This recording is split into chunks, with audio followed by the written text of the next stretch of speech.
오늘이 어버이날이기도 하고 또 어버이 주일이기도 한 날짜가 딱 겹쳐진 그런 날이 됐습니다. 그래서 오랜만에 아버지 어머니 뵈러 오신 우리 반가운 얼굴들도 보이고 또 반대로 부모님을 찾아간 우리 성도들도 계실 거예요. 예배하는 이 시간에 우리 부모님들, 우리 가족들 주의 은혜로 더 건강하고 풍성하고 충만한 은혜가 넘칠 수 있기를 주의 이름으로 간절히 축원드립니다. 악극 중에 우리 전통 악극이라고 할까? 불효자는 웁니다 라는 악극이 있습니다. 이게 여러 연예인들이 그 지역마다 이거를 이렇게 극을 만들어서 올리고 많은 교훈을 주는 그런 악극이 있습니다. 이 악극은 5, 60년대 생선장사로 외아들을 뒷바라지한 홀어머니 얘기, 그렇게 키웠더니 대학을 나와서 기업체 사장딸과 결혼한 그 외아들 이야기, 시골에 두고 온 첫사랑의 한 사람 이야기, 이렇게 세 사람이 벌이는 갈등을 그린 이야기가 악극 불효자는 웁니다 라는 그런 극입니다. 재벌 딸과 결혼해서 출세한 아들은 고향을 떠나온 거죠. 그래서 서울에 살면서 잘 삽니다. 그런데 어느 날 성대한 파티를 엽니다. 그 파티 자리에 거지가 되어서 찾아온 어머니가 왔는데 어머니를 못 알아봅니다. 성대한 파티를 벌이고 있는데 거기 어머니가 찾아온 거예요. 근데 거지처럼 돼서 왔기 때문에 어머니를 못 알아봐요. 아들의 장례를 위해서 신분을 숨기고 거리를 떠돌던 어머니는 아들 집 주위를 맴돌다가 그만 객사합니다. 거지 신세가 되셨기 때문에. 아들은 이 소식을 접하고 대성통곡하며 불효자는 웁니다 라는 노래를 부릅니다. 우리가 잘 아는 노래 가사인데, 불러봐도 울어봐도 못 오실 어머님을 원통에 불러봐도, 그 노래 가사가 불효자는 웁니다 노래 가사죠. 결국 출세를 향한 몸부림으로 깨져버린 가정의 비극을 보여주는 악극 불효자는 웁니다. 이 악극에 나오는 노랫말이 있습니다. 빈말 한번 했더니라는 노랫말이 있습니다. 여기 이런 얘기들입니다.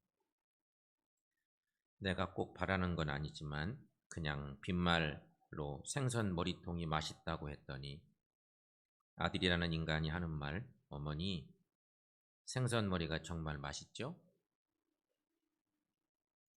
내가 꼭 바라는 건 아니지만 나는 몸이 안 좋아서 너희들끼리 외식하고 오라 했더니 며느리라는 인간이 하는 말, 아버님 그럼 집 잘 보고 계세요? 너희들 그러는 게 아니다.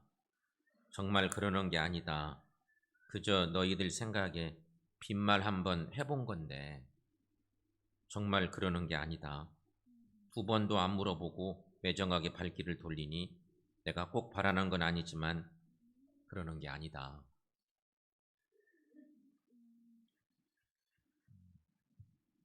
여러분, 시대 상황에 관계없이 어머니, 특별히 부모님의 마음은 변하지 않습니다.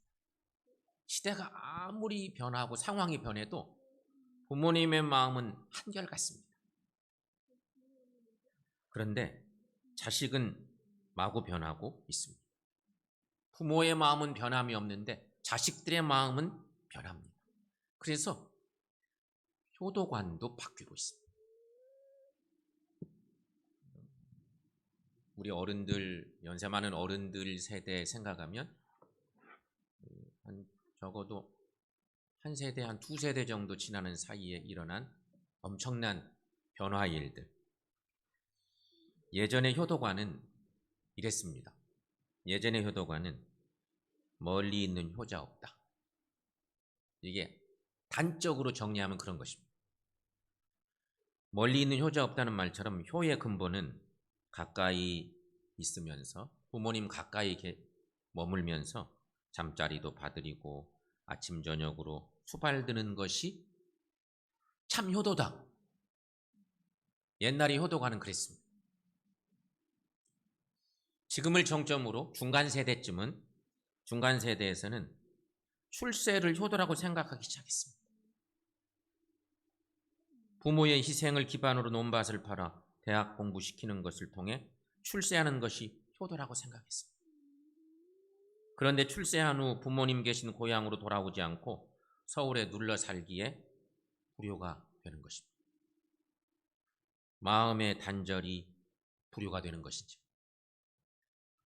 돈은 가는데 마음은 오지 않아.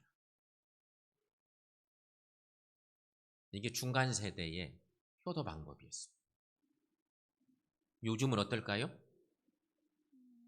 현재 요즘은 효의 개념이 마비되어 버렸다고 표현하는 게 맞다 싶습니다. 그죠?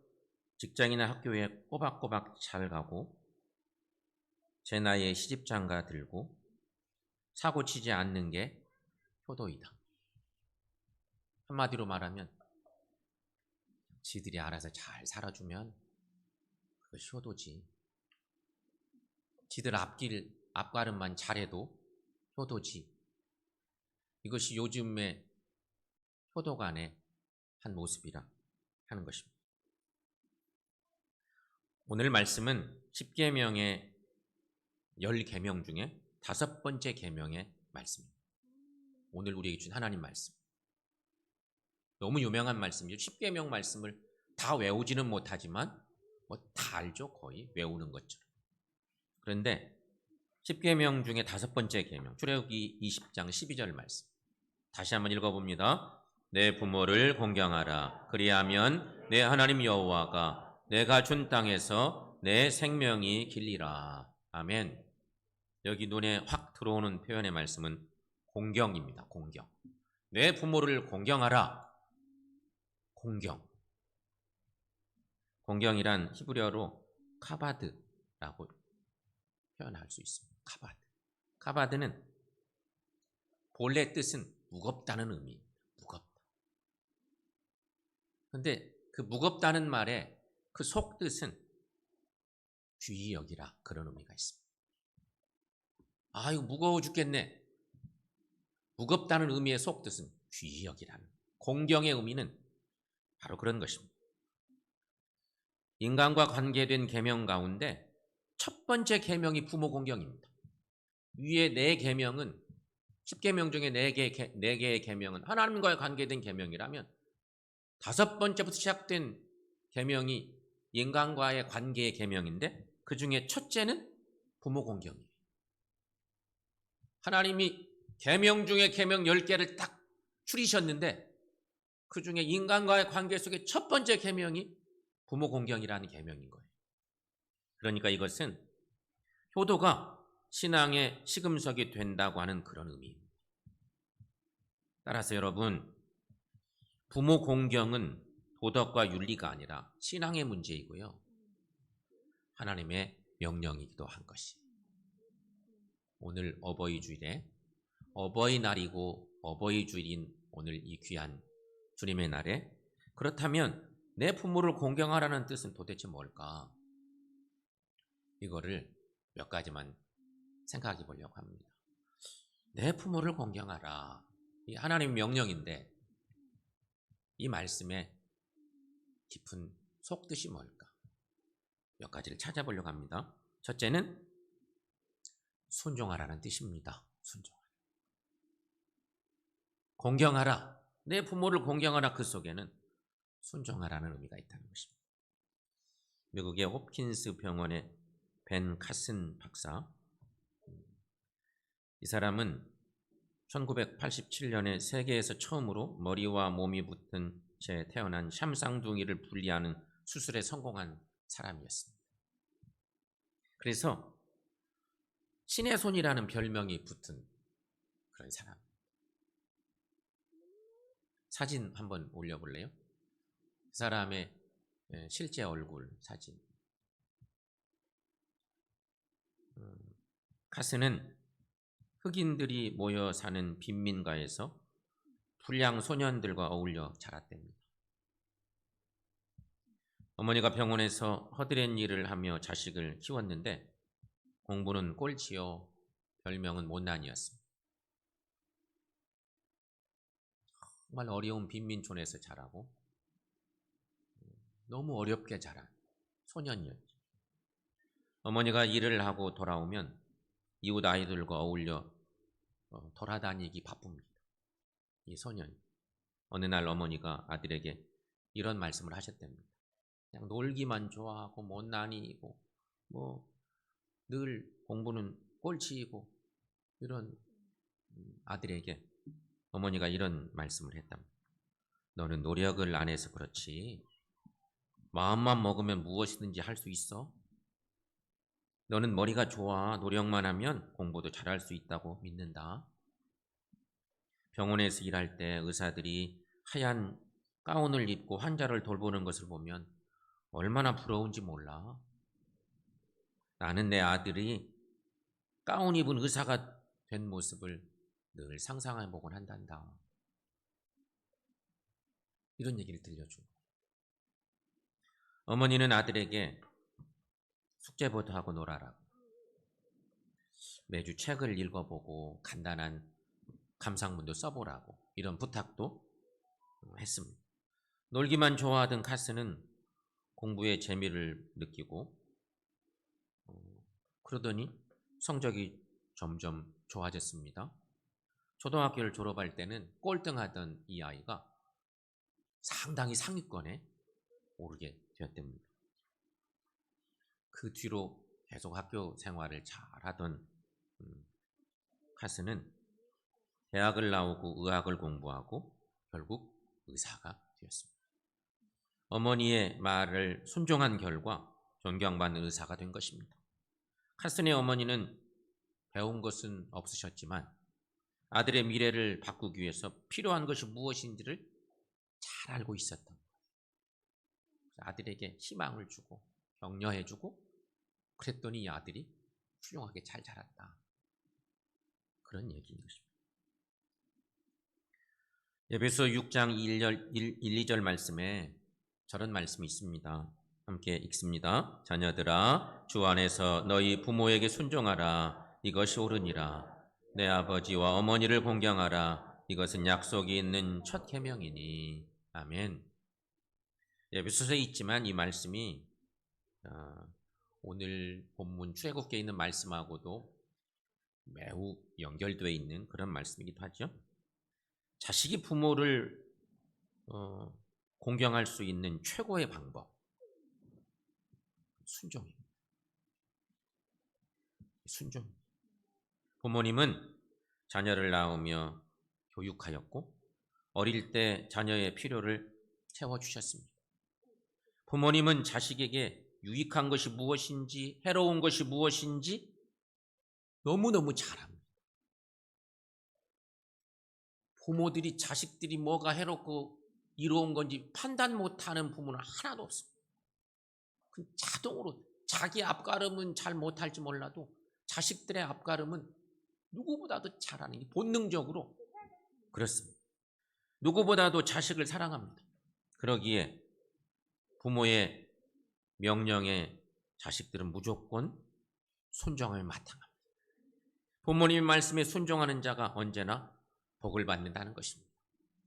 사랑하는 성도 여러분, 늘 부모님의 말씀에 순종해서 복 있는 자녀된 삶 살아가시기를 축원합니다. 부모님을 공경하라. 내 부모를 공경하라. 또 하나의 내용. 그 뜻은 뭐냐? 즐겁게 해드리라는 것입니다. 즐겁게 하라.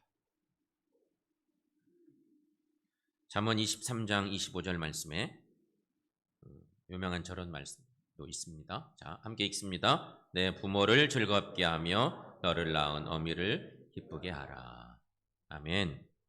부모님을 공경하는 것은 부모님의 마음을 즐겁게 기쁘게 해드리는 것이다.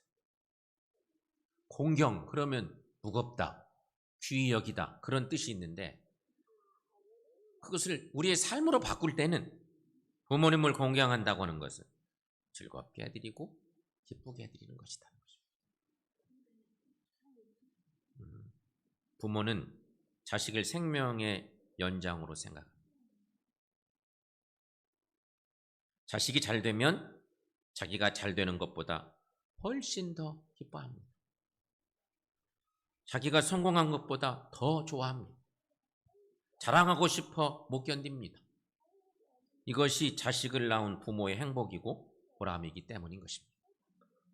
자식의 성공이 나의 성공이요, 자식의 행복이 나의 행복인 것입니다. 부모의 자식을 향한 사랑은 자식들이 헤아릴 수가 없습니다. 그렇게 나중에 깨닫게 돼요. 정작 부모님 살아계실 때 그걸 다 깨달을 수가 없어요. 근데 그 엄청난 내리사랑을 받고 우리가 성장하고 또 잘 그렇게 살아오고 그랬던 거죠. 늘 똑똑하게 굴어서 부모님을 기쁘시게 해드렸던 한 아이가 있었습니다. 꼬맹이가 하나 있었어요. 어느 날 엄마가 물었습니다. 우리 아들 커서 뭐 될까? 우리 아들 크면 뭐 될 것 같아? 이렇게 물었습니다. 그랬더니 꼬맹이 아들이 대통령! 이렇게 얘기했습니다. 대통령 되겠다고. 신이 난 엄마가 또 묻습니다. 우리 아들 대통령 되면 엄마 뭐 시켜줄 거야? 아들이 곰곰이 생각해 보다가 짜장면! 그랬다는 것입니다. 짜장면 시켜준다. 엄마가 갑자기 화가 나셨어요. 막 기분이 막 좋았다가 화가 나셨어요. 그래서 야, 이 녀석아, 짜장면 너나 먹어라.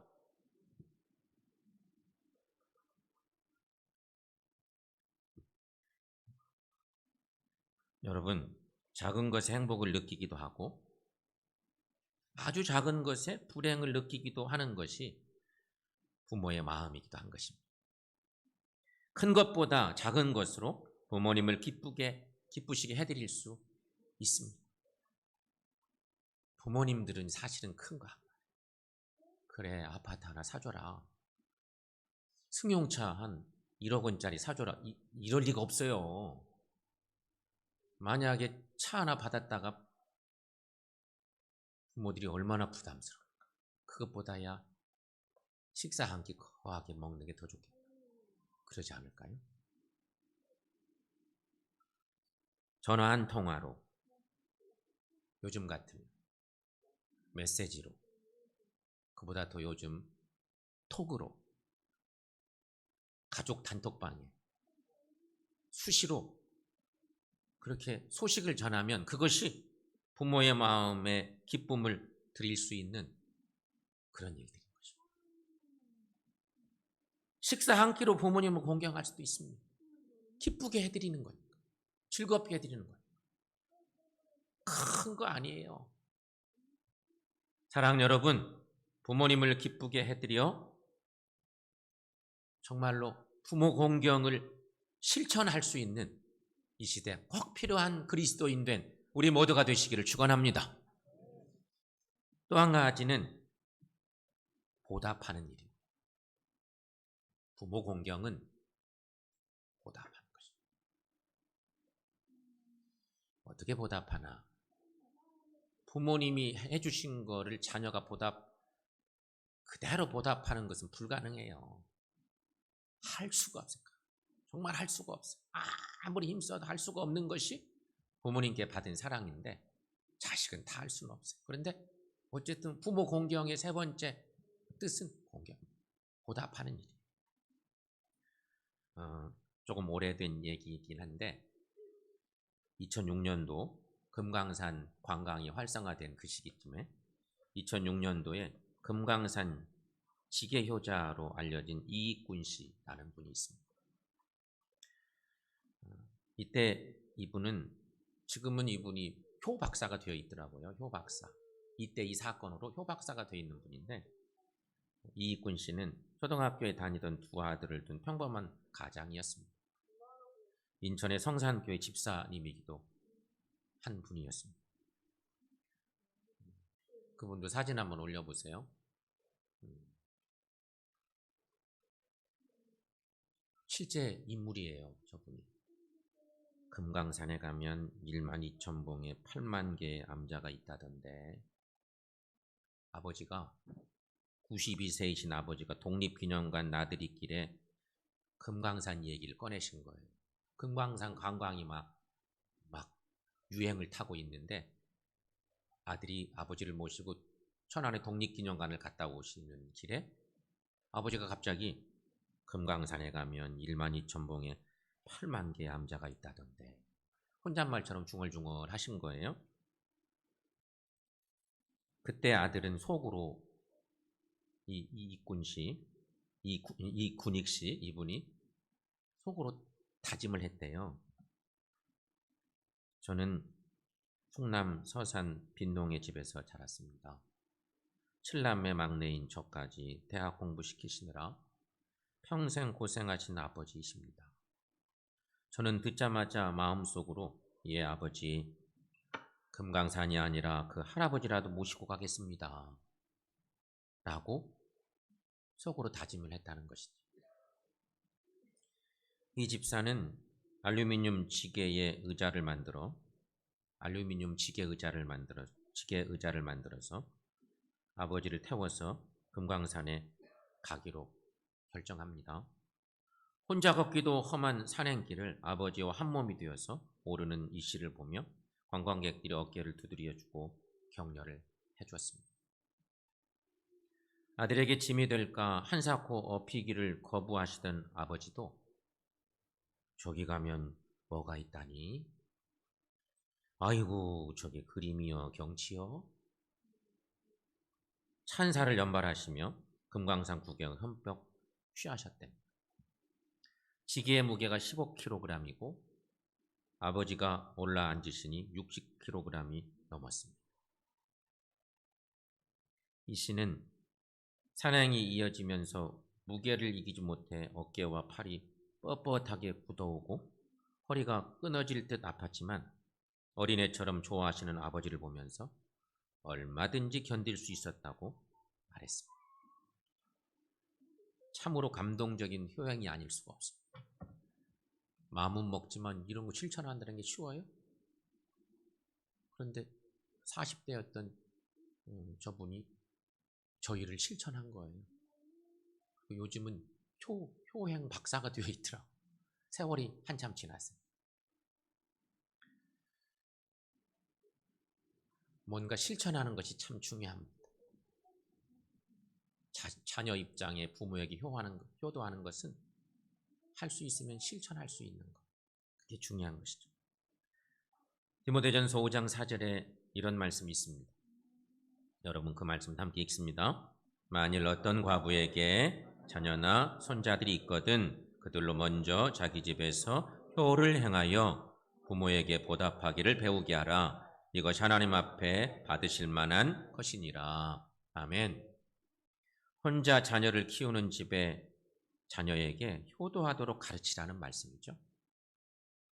혼자 자식을 키워온 어머니의 눈물과 수고를 모르고 배은망덕해서는 안 된다는 거예요. 여기서 효를 행하여, 성경 본문에 효를 행하여라는 말씀이 있죠. 효를 행하여라는 말은 헬라어로는 유세베오라는 말입니다. 유세베오. 이 말은 좋은 일을 뜻하는 유라는 단어와 경배하라는 뜻을 가진 세보마이라는 말의 합성어가 유세베오입니다. 두 단어가 합해진, 그러니까 좋은 일과 경배하라, 좋은 일, 경배하라, 이 두 말이 합해져서 효를 행하여 유세배우 이렇게 말했다는 거죠. 그러니까 부모님께 좋은 일 하기를 하나님께 하듯 보답해야 한다는 그런, 부모님께 좋은 일 하는 것을 하나님 경배하는 것처럼 그렇게 하라는 것입니다. 하나님을 예배하고 주님 높이는 것처럼 부모님께 좋은 일. 그러니까 참 신앙인은요, 신실한 믿음의 사람들은 불효하면 절대 안 돼. 그 헛신앙이에요. 그것은 헛신. 신실한 믿음의 사람이라고 고백되는 사람이라면, 하나님께 경배하는 삶이 있다면 부모님께 효도하는 것도 당연히 하나님을 경배하듯이 부모님께 효도해야 된다 하는 것입니다. 효는 인간의 삶의 근간입니다. 효는 신앙의 시금석이기도 한 것입니다. 늘 부모님의 은혜에 보답하는 삶 사시기를 축원합니다. 성도 여러분, 왜 부모를 공경해야 될까요? 말씀을 마무리하면서 생각해 봅니다. 왜 부모님을 공경해야 될까? 왜 가정의 날을 주시고 어린이 주일도 어버이 주일도 지키게 하시고 우리로 하여금 믿음의 삶 사는 우리에게 이런 것들 자꾸 교훈해 주고 있을까? 왜 부모를 공경해야 할까요? 자식이기 때문이 당연히 공경해야 되는 것입니다. 내 부모님이기 때문인 것입니다. 하나님의 명령이기 때문입니다. 부모님이 마음에 들고 안 들고 맞고 안 맞고에 상관없이 무조건 공경하시기를 바랍니다. 말씀을 마치면서 정리하다 보니 여러분, 부모를 공경한다는 것은 뭘까? 다시 한번 마음에 새겨봅니다. 내 부모를 공경하라. 너무 잘하는 말씀입니다. 부모를 공경한다는 것은 부모님께 순종하는 것입니다. 부모님을 즐겁게 드리는 것입니다. 그리고 부모님께 보답하는 것입니다. 오늘이 마침 어버이날이기도 하고 어버이 주일이기도 하네요. 그래서 고향 찾아간 성도들도 있지만 또 찾아온 반가운 우리 교우들도 있고, 우리 성도 여러분, 오늘 말씀 잘 기억하시고 이렇게 사셔서 하나님의 약속대로 하나님의 큰 복을 받아들이 부모님 공경하는 믿음의 삶을 살아서 복받는 우리 모든 믿음의 가정들 다 되시기를 축원합니다.